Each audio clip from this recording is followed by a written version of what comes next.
Silakan klik tombol subscribe dan aktifkan notifikasi pada tombol lonceng supaya tidak tertinggal video seputar misteri dan pembahasan menarik lainnya, dan klik tombol like juga jika sahabat menyukai video ini. Kang Diki Zainal Arifin selaku penemu alat bala runa ya.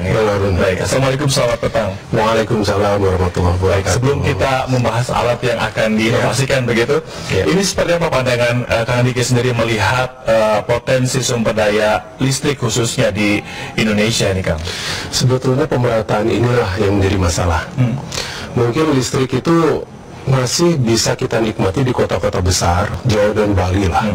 Tapi kalau di daerah-daerah yang lebih terpencil, daerah-daerah yang remote, bahkan di sebetulnya Jawa Barat sendiri itu ada daerah-daerah yang masih belum mendapat listrik, itu masih ada. Nah, masalahnya sekarang bagaimana kita mensuplai daerah tersebut yang PLN belum masuk atau listrik itu belum masuk. Nah, kita harus betul-betul memperhatikan daerah yang remote ini. Nah, berarti kita harus punya kemandirian, kemandirian di dalam energi. Nah, energi ini juga harus betul-betul murah. Kalau misalnya mahal ya sama saja, begitu kan. Nah, bagaimana sekarang kita membuat kemandirian energi ini dan betul-betul murah di daerah-daerah yang remote dan daerah-daerah yang listriknya juga masih biarpet itu banyak. Kita punya berbagai macam inovasi, dan kita harus berpikir bagaimana menyelesaikan masalah ini. Dan salah satunya, saya membuat ini yang namanya, saya namakan itu bala runa. Bala runa itu berarti energi. Nah, energi itu bukan dari energi-energi yang sekarang menggunakan bahan bakar. Nah, energi ini adalah energi yang menggunakan bahan yang tidak terbakar. Bahan-bahan yang betul-betul dia itu renewable. Jadi contohnya misalnya kita nanam kopi nih, atau kita nanam teh, atau kita nanam jeruk, itu sama dengan kita nanam baterai. Nah sekarang, tapi bagaimana itu caranya dan sebagainya. Nah makanya ini saya tunjukkan nanti, saya demonstrasikan nanti barang-barangnya seperti apa, bagaimana, dan bagaimana kekuatannya, wattnya juga seperti apa dan bagaimana, karena inilah solusi. Ini solusi, tinggal bagaimana cara kita mengemas dan bagaimana cara kita membuat solusi ini bisa dinikmati oleh semua orang. Ini untuk sumber kemandirian energinya sendiri, selain dari alat ini mungkin ada contoh-contoh lain kan? Ya, selain dari alat ini ya, sebetulnya begini, seperti daun misalnya ya. Kan daun itu sebetulnya dia solar panel alami. Nah, proses fotosintesis itu yang membuat daun itu memiliki listrik. Nah, kalau misalnya kita tumbuk daun kita tumbuk daun, kemudian kita pasang logam cerdas di tengahnya, kemudian kita masukkan ke sini, ini akan nyala, akan jadi baterai. Tapi kalau misalnya sekarang kita numbuk daun itu lama ya. Nah, makanya kita tunjukkan nanti yang menggunakan air saja. Air sendiri yang kita minum. Air ini kita minum nih. Air yang kita minum ini sebetulnya adalah listrik. Asal kita tahu cara ininya.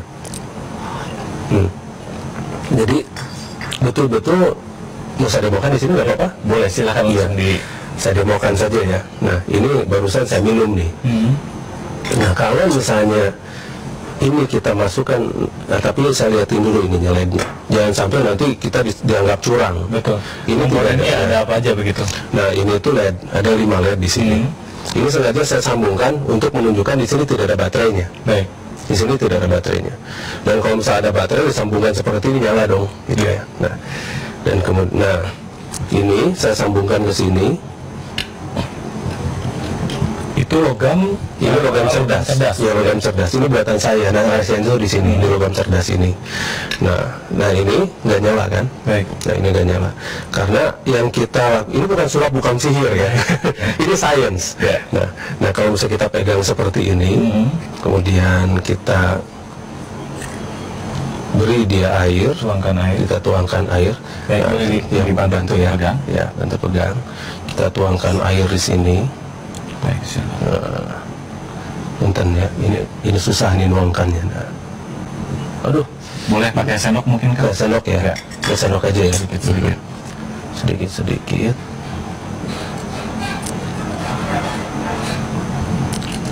Kayaknya harus cepat juga karena waktu kita sangat sedikit ya. Nah.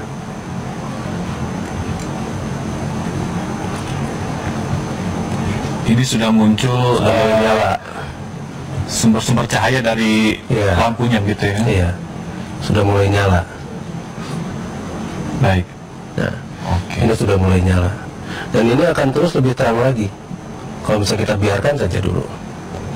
Nah, baik. Ini satu contoh ya, ini dari air minum biasa. Baik. Nah ini sudah mulai nyala tuh kan. Nah ini.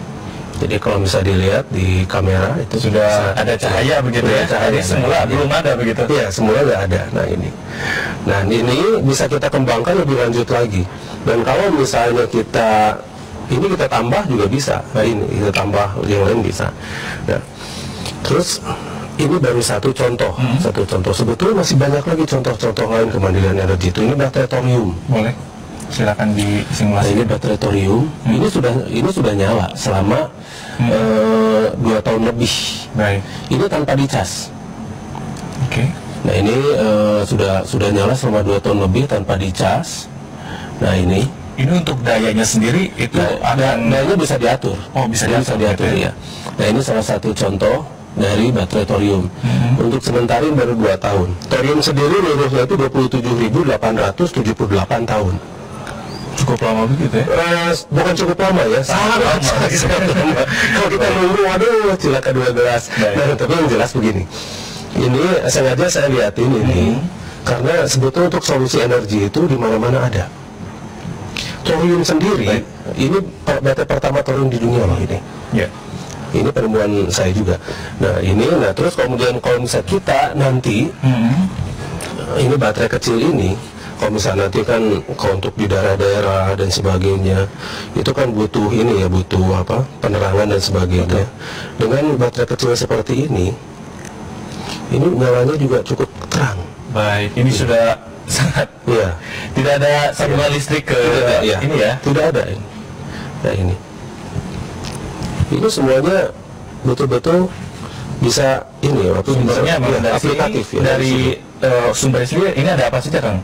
Ini macam-macam. Ini ada sebetulnya ada satu litiumnya, ada dan campuran-campuran lain yang di dalam. Nah itu biasanya digunakan untuk keperluan apa? Kalau misalkan diaplikasikan ke kehidupan sehari-hari? Untuk kerja. Nah ini salah satu untuk kerja. Nah ini salah satunya lagi. Misalnya kita buat ini, kita bikin untuk kerja. Misalnya orang-orang kalau misalnya ingin kerja bisa langsung kerja. Ini juga bisa untuk menyalakan TV, kulkas, AC dan sebagainya. Dan untuk lampu jalan PJU ini juga bisa kita